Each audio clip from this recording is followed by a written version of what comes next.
check out ESPN Film's newly released 30 for 30 podcast. From the producers of our award-winning documentary series, this is an amazing collection of sports stories you need to hear to believe.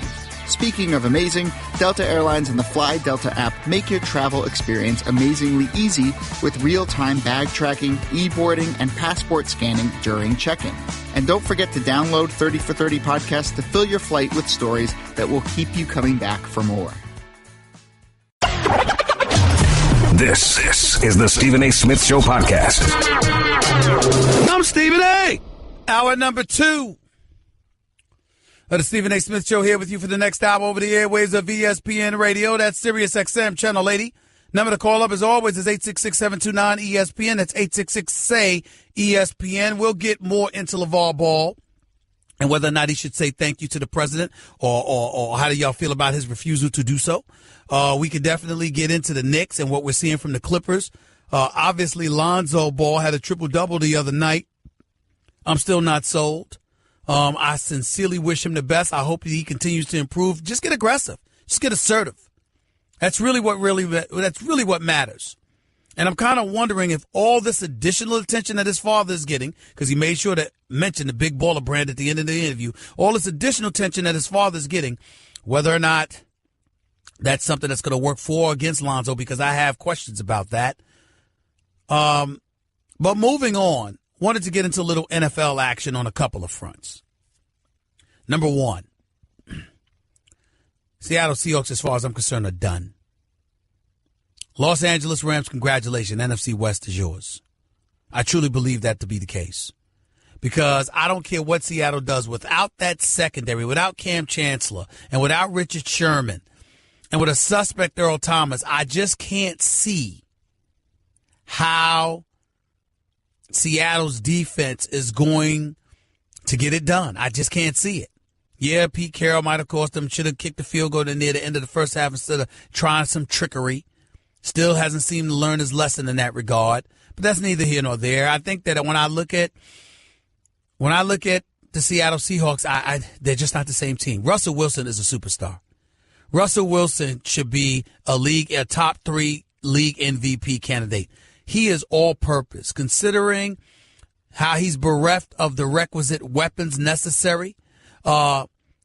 Suspect offensive line, suspect running game. And for him to do what he does on a week-to-week basis is spectacular. He's just special. Most other quarterbacks in the league couldn't do what he does, and he deserves our credit for that. With that being said, however, we also got to look in another direction, and we've got to ask ourselves, when looking at this team, we really, really got to ask ourselves, do you believe in them? And the answer is no. Here's the problem. I don't believe in Atlanta either. The fact that Russell Wilson almost brought him back and won this game and a missed 52-yard field goal near the end is what saved the Atlanta Falcons, rakes my nerves. This is the reigning NFC champions who, as far as I'm concerned, have fallen off the bed, for lack of a better phrase. Tevin Coleman can play. Julio Jones is arguably the best receiver in football. Mohamed Sanu is no scrub. Neither is Taylor Gabriel. Matt Ryan is the reigning league MVP. I know that you've got 2 rookie offensive coordinators. Marquand is considered brilliant as a defensive coordinator, and Steve Sarkisian, he's just got to get on the same page as Matt Ryan. But I'm just not sold on the Atlanta Falcons. I'm just not sold. I've graduated to that point where I'm looking at Carolina and New Orleans as the teams in the South. I got serious questions about Atlanta. In Green Bay, I'm just prayerful that my man, that bad man that he is, Aaron Rodgers, just comes back. I mean, this kid, Brett Hundley, man, go sit down. Go sit down. Another UCLA product. I know he's got good size on him, had an NFL body and all of this other stuff. He ain't getting it done, y'all. He ain't getting it. You don't have to be Aaron Rodgers, but damn, you got to score. You got to score. To get shut out by the Ravens, I'm not feeling that. Not at all. And Minnesota, to me, is the team to beat in that division without question. Case Keenum, he should remain the starter. I love Teddy Bridgewater. He's a nice guy. Does not deserve to be inserted in the starting lineup. And I'm not saying that's going to happen. We don't know, but it shouldn't happen. But then I get to the Philadelphia Eagles. Not only did they stomp the Dallas Cowboys on Sunday night, which I predicted, but they also turned around. And Jay Ajayi called them quitters. He said the Dallas Cowboys quit. Now, let me be clear. Nothing would please me more than to laugh and concur with that opinion. Because I ain't got no love for the Cowboy fans. As far as I'm concerned, anything that contributes to y'all misery is a good day at the office for me. But having said all of that, I'm not going to go that far. The Dallas Cowboys never really had much of a defense. They were hidden. They were camouflaged. They were protected by the offense. That massive offensive line with Tyron Smith healthy, combined with Ezekiel Elliott running in the backfield, and Darren McFadden before him and DeMarco Murray before him, those are the things that lent itself towards Dallas being a success. And you didn't have to get their defense exposed but so much because, number one, they were running the football down people's throats. They were wearing them out. They were disrupting rhythms because they kept opposing defenses off the field, opposing offenses, rather, off the field, which didn't expose or overly expose Dallas's defense. And that's how the Dallas Cowboys were winning games. But now that you don't have Ezekiel Elliott and that running game isn't as stout and more pressure has been put on Dak Prescott's shoulders, and Des Bryant can't catch a 100-yard game to save his life, and Jason Witten suddenly seems old, and Cole Beasley and Terrence Williams suddenly seem marginal, now you have a situation where Dallas Cowboys are finished. Eagles will win the NFC East. They keep playing ball like this, the road to the Super Bowl will have to go through Lincoln Financial Field. And as a result, the greatest threat to them, even though I think Minnesota's defense will show up, overall, the greatest threat to them appears to be the New Orleans Saints because Drew Brees is not only Drew Brees, but he's got a running game and Kamara and Ingram to go with him. Some would say the Los Angeles Rams. Well, we saw what happened to them against Minnesota. Couldn't run, couldn't throw. And in the case of anybody else worth mentioning, the only thing I can say about the New York Giants is what the hell you beat Kansas City for? Might as well lose every game at this point. Might as well. But that's just me. 866, say ESPN. Sean in Long Island, you're live with Stephen A. What's up? Hey, what's going on? I just wanted to talk about the Knicks and the Eagles. I wanted to say I do agree with you when it comes to Porzingis not being a number one, not right now. So do you think they make a move to get somebody, to help with supporting cast? Well, they're going to try, but what do you have to give up? I mean, they could end up with something. Please don't get me wrong, but what do you have to give up? Porzingis is your only viable commodity right now. Yeah, because he's definitely a number two, and to me, Tim Hardaway's a number three. I don't see him as. Well, a here's my two. point. If I'm the New York Knicks and I can manage to be slightly above 500, the season is a success. Let's say, for example, for the sake of argument, the New York Knicks go 43-39 or 44-38 and make the playoffs. That's a successful season, wouldn't you say? Beautiful, yes. All right. So if that's a successful season, why do anything? Why not just roll with it? Just roll with it. And buy yourself this season without trying to mess up something that you have because you're trying to build upon something that ain't worth building upon at this particular juncture. Why do it? Right. Steve Mills, you finally got a president that's focused on basketball as opposed to his own ego. Scott Perry, I'm telling you right now, Scott Perry has been associated with the NBA for a long time, worked under Joe Dumars for years. By the way, a Joe Dumars who should have an executive's position in this league. A man that guided the Pistons to 6 consecutive trips to the conference finals and back-to-back trips to an NBA finals. Very few executives in the history of this business have had the success that Joe Dumars has had. And this dude don't even get an interview. I mean, you got to be kidding me. It's just atrocious. But Scott Perry worked under him before he went to Orlando. And Scott Perry is a hell of a basketball mind. And I think the combination of him and Steve Mills, the Knicks are in good hands if we're patient enough. And I don't mind being patient as long as they don't stink. They got to be respectable. As long as they do that, I'm good. I agree. Take it easy, bro. Have a good day. 866-729-ESPN. That's 866-SAY-ESPN. More of your calls in a minute. You're listening live to the Stephen A. Smith Show, ESPN Radio. Give Stephen A. piece of your mind. He is sorry. Call him weekdays from 1 till 3 Eastern. I mean, just trash. At 866-729-3776. Hey girl, have you done something new with your scales? Using new moisturizer? Nice. It really brings out the hazel in your eyes. Oh, hold on. Are you using whitening strips too? Your fangs look good, girl. Really good. A really charming snake charmer? Surprising. What's not surprising? How much you could save by switching to Geico. Wait, what? Have you been doing Pilates too? Geico. 15 minutes could save you 15% or more.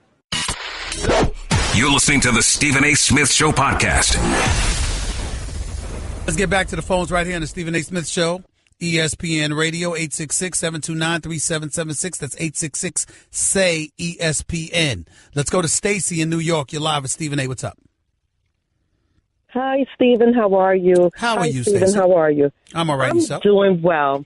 I love watching you on General Hospital, too, but that's not why I called. Yes, ma'am. I called because of Mr. Ball. Mm-hmm. He has to realize what a great service that Donald Trump did for him as a dad, that he's not inconvenienced to go over there and fight and go through all the red tape. As a civilian, he would have had to go through to go get his son. Mm-hmm. And the track record of what they was doing out there. I don't know all the logistics of it, but know this, as a woman who has 3 sons, I'm ever so grateful that that president was out there to make that man, Mr. Ball, life so easy. Because those kids know what they were going through. But Stacey, here's the big deal. At the end of the day, and this is the problem that I had with the guy Ed in New Jersey. You know, first of all, people want to call up here and argue. They don't realize it's the Stephen A. Smith Show, and I actually control your mic. If I want to silence you on the show, I'll silence you. They never get that, Stacey. I don't understand it. But that's neither here nor there. The biggest point about it is this. If anybody, it could have been a damn vagrant on the streets. If anybody remotely assisted one of your children in that particular situation, your default position would have been thank you. Your default position. And so the fact that it wasn't, Stacey, literally bothers me that there's something inside of you that just can't say thank you. Right.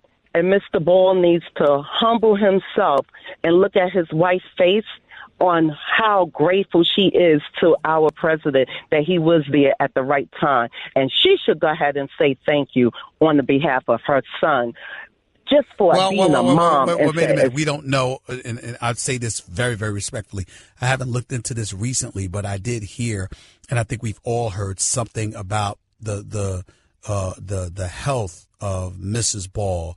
Heartfelt, we don't know the specifics. I haven't checked, but I think that she was going through something. I don't know specifically what that is, but we wish her and the entire Ball family nothing but the best when it comes to, her children and Mr. LeVar Ball as well. We're wishing his wife and their mother nothing but the best. And there may be a reason we haven't heard from her.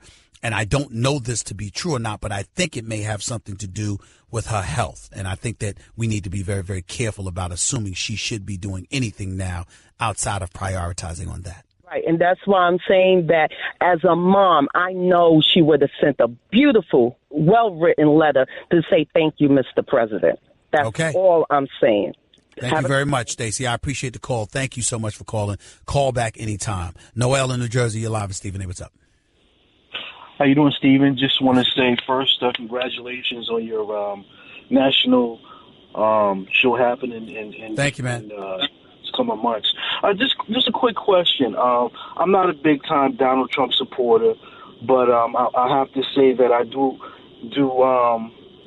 I kind of side with him on what he did. I feel great on what he did for the Ball family. I think anyone sees that. My question to you is, do you think? I think anyone can see that. I think even LeVar sees that. Do you think that he sees that Yet he just decides to just keep kind of running this situation, as far as giving attention to his family, just just to be in the news. Well, listen. Clearly, that has something to do with it because the more he's in the news, the more he gets to bring up the big baller brand. And so clearly that's an agenda of his. He always makes sure to end every interview by saying big baller brand. That's a very, very big deal with him, and we understand that. Mm-hmm. So that has something to do with it. Whether that's it entirely, I'm not going to insult the man by saying that. This is his personality. It's a part of him. And it is what it is. And so we may not like it, but it just happens to be what it is. Mm-hmm. I just don't see what he has to gain by this whole situation. I just, I think by him saying, I think he has more to gain by giving the president props and saying thank you than this whole big thing that by saying, he doesn't want to give him thanks. Got you. Appreciate the call, man. Thank you so much. Let's go to Tony in Jersey. You're live with Stephen A. What's up? Tony, what's up? Long time. How you doing? Thank you, man. Go ahead. My question is this. Last night's ridiculous interview, I thought LeVar was amusing at the beginning. But honestly now, if you're UCLA, at what point do you want to cut ties with the ball and say we no longer want to be No, you can't you can't do that. You can't blame LiAngelo for anything that his father's doing. That just like you can't blame his father or anybody else for what LiAngelo did with his two teammates in China. The fact is that if you're UCLA, LeVar Ball isn't at the game telling Steve Alford how to coach. He isn't at UCLA berating the administration.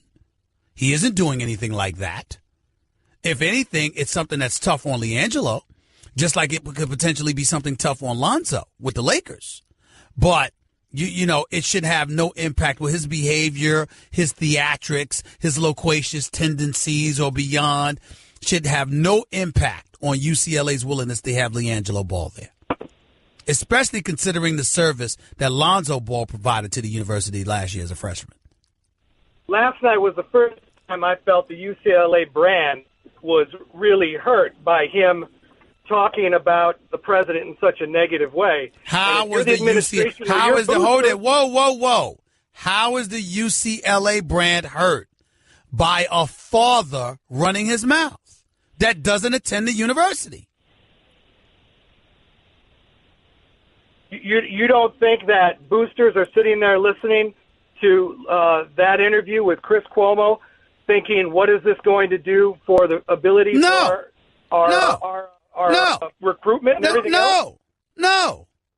Just because LeVar Ball is running his mouth, that doesn't have any impact on the program at UCLA. There's no reflection on them. That's a grown man who raised 3 kids talking smack to the president. That's not now. If Steve Alford was acting like that, you got a problem. If somebody employed by the university was acting like that, you got a problem. The kids apologized. Steve Alford apologized. That has no reflection on UCLA. Zero. Sorry. Not at all. All right. Fair point. Take it easy. Will, you're live on the air. What's up? Hey, Stephen A., this is Will Call from Tampa, long-time listener, first-time caller. Thank you. Go ahead. The reason why I'm calling is just about the LeVar Ball situation. Just a statement, I believe it's all a publicity stunt. When you do an act of kindness, you do it out of your heart. You don't broadcast it to everybody and then you ask for a thank you. So I think that's where it all lies at. This is something that should have just been You think this is a publicity stunt by Trump? Trump, yes, because he doesn't have a good rapport with black athletes. And even the black community. So what do you think his motivation was? Just to say, hey, guys, I can do something good for you. You don't think it was? You don't think it was? I'd rather y'all be talking about this than my trip to China, than the North Korea situation, than Senator Roy Moore, or the prospective Senator Roy Moore, Alabama, who aspires to become senator, rather, who's involved in the child sex abuse scandal, and that Trump has been very, very silent about. You don't think that this wasn't an evasive measure to address, to try to have himself in the news for something else other than this? That is a good point. I can definitely agree with that. But, I was always raised, when you do an act of kindness, you don't ask for a thank you. You just do it. Most of us were. Most of us were. Nobody's debating that Trump shouldn't be asking for gratitude. But what should be the focus? Trump asking for gratitude or a parent refusing to say thank you for to a president that may have gotten your son from doing time in China? What should be the focus? What should be the focus is, I would say, the parent saying thank you. That's all. I totally agree with you about Trump, as I think most Americans are. You're the president. This is beneath you. Why do you even care? But if you had to focus on one thing, you got folks out there acting like the focus is on Trump and what did he really, really do? Instead of focusing on the fact that 3 kids from UCLA created an international incident because they decided to try and be thieves in China and got caught. It was That's wrong the for doing focus. that. Don't get me wrong. I'm not making up any excuses. They were wrong. That's the they focus. was over in a different country, and whatever happened would have happened. And I appreciate Trump stepping in, but I would also like to see Trump. There's another guy over there that played football for Ball State University that went to trial in China, and the things that they said that he didn't do, and he's just sitting there waiting for a verdict. Been there over 14 months from King High School in Detroit, Michigan. Time out. He said he didn't do it. They said he did? Correct. There's a trial that's taking place? A trial that's already taken place. Was LiAngelo Ball or any of the 2 players arrested? Well, I would say no, but they said he was in jail, but he was in Thank you. You talking about a trial as opposed to 3 dudes that were being questioned and retained by police. Have a nice day. 866 say ESPN. More to Stephen A. Smith Show on ESPN Radio in a minute.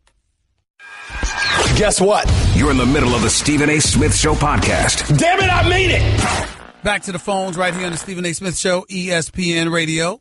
Let's go to Eric in Manhattan. You're live with Stephen A. Talk to me, Eric. How are you? How you doing, Stephen A., man? I'm a big fan. Thank you. Go ahead. I just wanted to ask you what your thoughts was on the Kuzminskis situation. I know he's gone from New York now, but since we're on rebuild, I think he would have been a perfect complementary piece to everything going on in New York. Kuzminskis, I don't know his real name. Porzingis? No, Kuzminskis, the other kid. I'm not going to lie. I don't know who the hell you're talking about. Kuzminskis, he just got dropped by the Knicks. He was playing overseas in the EuroLeague and all that stuff. They drafted him last year. He was on a I paid no attention to him. I know nothing about him. I apologize, man. Have a good day. Take it easy. Khalif, you're live with Stephen A. on ESPN Radio. What's up? Yeah.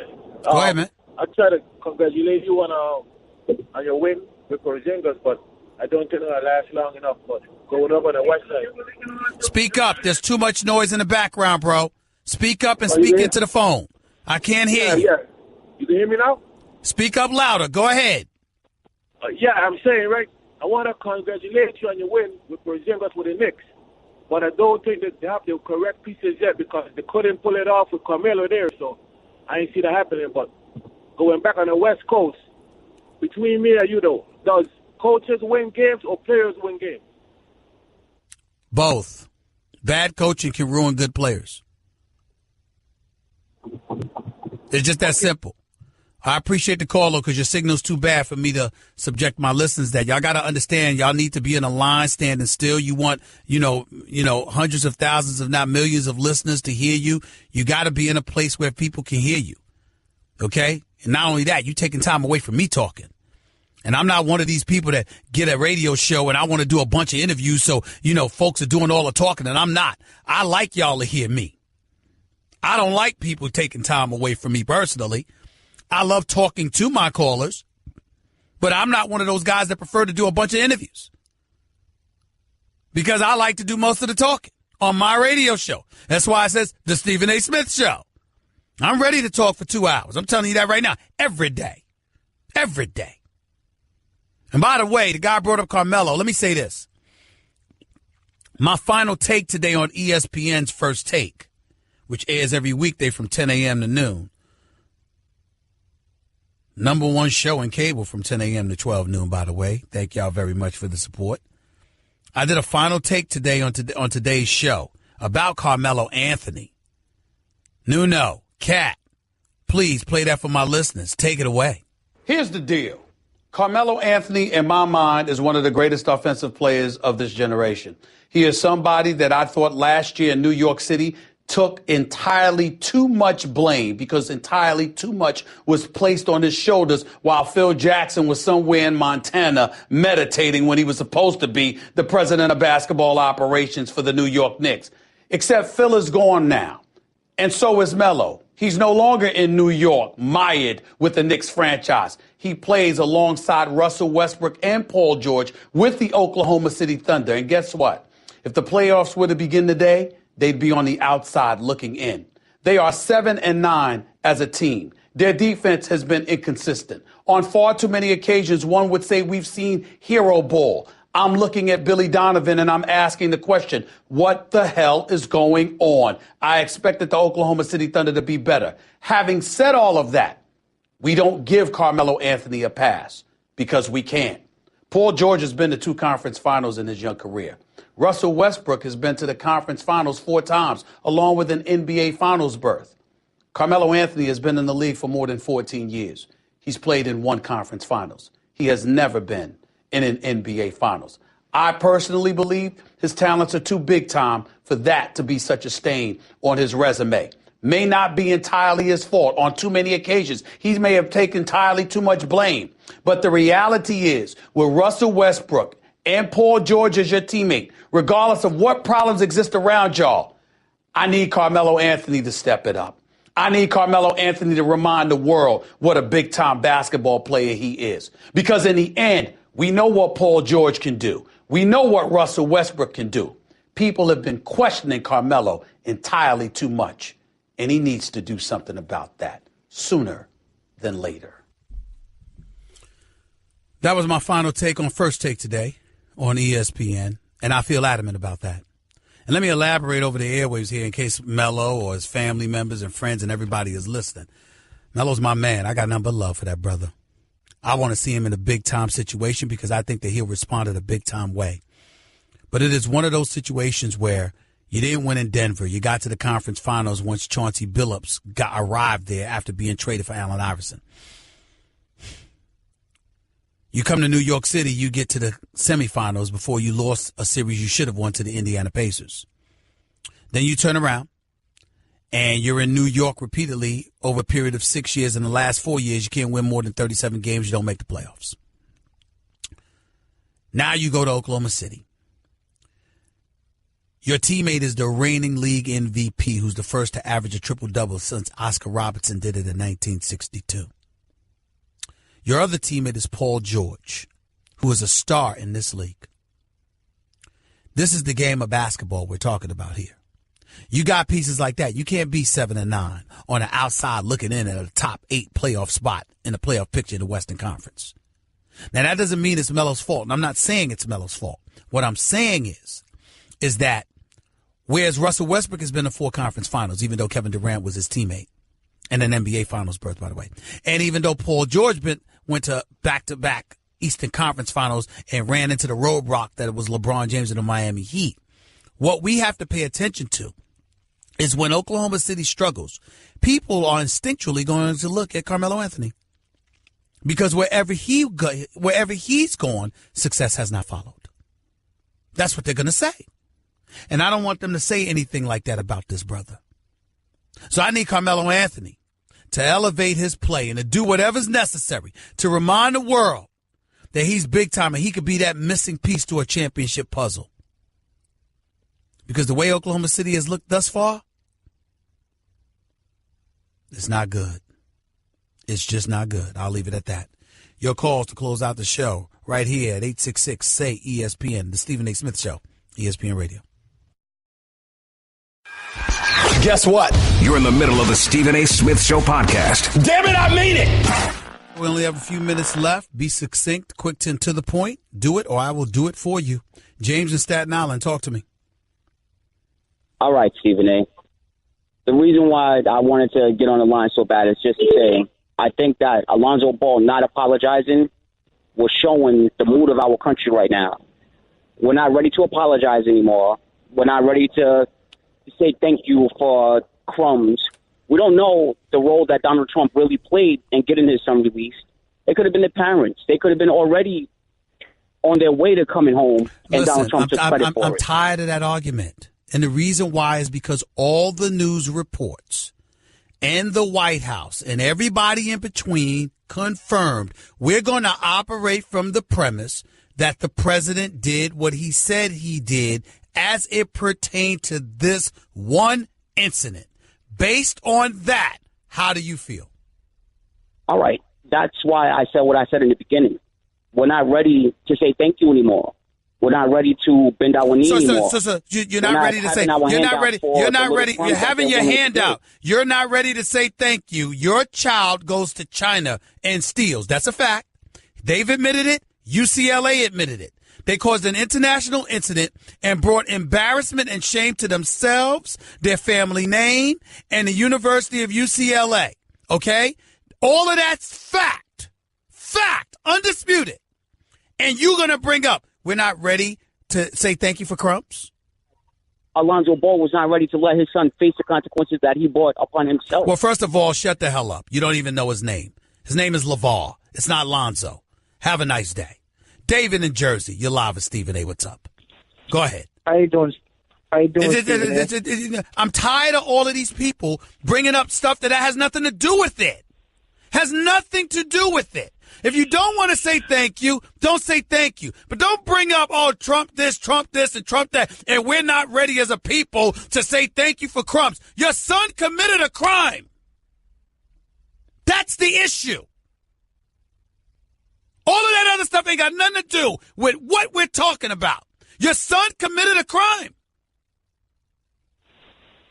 They all said thank you. They all apologized. They all admitted they were wrong. But we want to make this some kind of empowerment issue. All the issues that we could point to support that position. And we're going to use not apologizing for a criminal act to make our point. And you don't understand how that makes us look. Go ahead, David. I'm sorry. How you doing, Stephen? I completely agree with the LeVar Ball thing on your side, but I have a quick question about Kyrie Irving and the Boston Celtics.